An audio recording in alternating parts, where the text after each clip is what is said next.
Q हमारा क्या है, q electric flux is equal to q upon epsilon naught हो गया हमारा।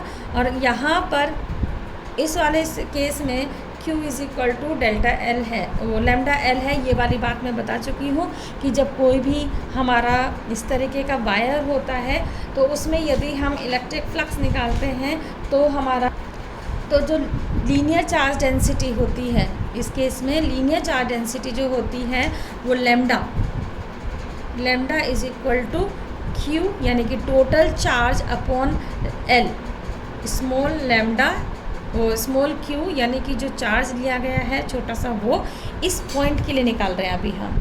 तो क्या हो जाएगा, lambda is equal to delta q upon delta l के बराबर हो जाएगा। ठीक है, तो यहाँ पर क्यू इसी से निकालो, इस वाली इक्वेशन से यदि हम निकालेंगे, यहाँ पर क्यू इज इक्वल टू कितना आ जाएगा, लैम्डा एल, डेल्टा एल लिख दो चाहे एल लिख दो। तो यहाँ से हमारा क्यू कितना आ गया, लैम्डा एल आ गया। ठीक, अब देखिए, अब phi e is equal to क्या आ जाएगा, जो इलेक्ट्रिक फ्लक्स है वो फाई ई होगा। Phi e is equal to इस क्यू की जगह क्या लिख देंगे हम, lambda l upon epsilon naught. ठीक है, इस वाले इक्वेशन को 1 मान लो, इसी वाले इक्वेशन को हम 2 मान लेंगे। अब इस इक्वेशन को फर्स्ट इक्वेशन को सेकेंड इक्वेशन को ज़रा देखो आप। जो फाई ई है वो बेटा हमारा ई 2πr_l के बराबर है, और फाई ई हमारा lambda l upon epsilon not के भी बराबर है। अब जब ये दोनों बराबर हैं तो इसका मतलब ये इज इक्वल टू इसके होगा, तो वही हमने लिख दिया इस वाले इक्वेशन को और इस वाले इक्वेशन को कंपेयर कर दिया एक दूसरे से। तो हमारा क्या आ जाएगा, E 2πr_l is equal to lambda l upon epsilon not आ जाएगा।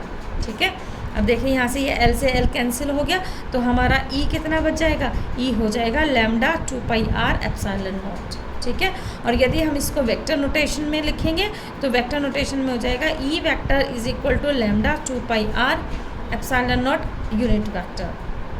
ठीक, अब यदि जो हम ई की जो ये वाली बात मैं बता चुकी हूँ कि रेडियल के लिए, रेडियल का मतलब पूरे के लिए, रेडियल के लिए हमेशा, और यदि पॉजिटिव चार्ज रखा हुआ है तो जो हमारी इलेक्ट्रिक फील्ड की डायरेक्शन होगी वो कहाँ से होगी, बाहर की तरफ होगी।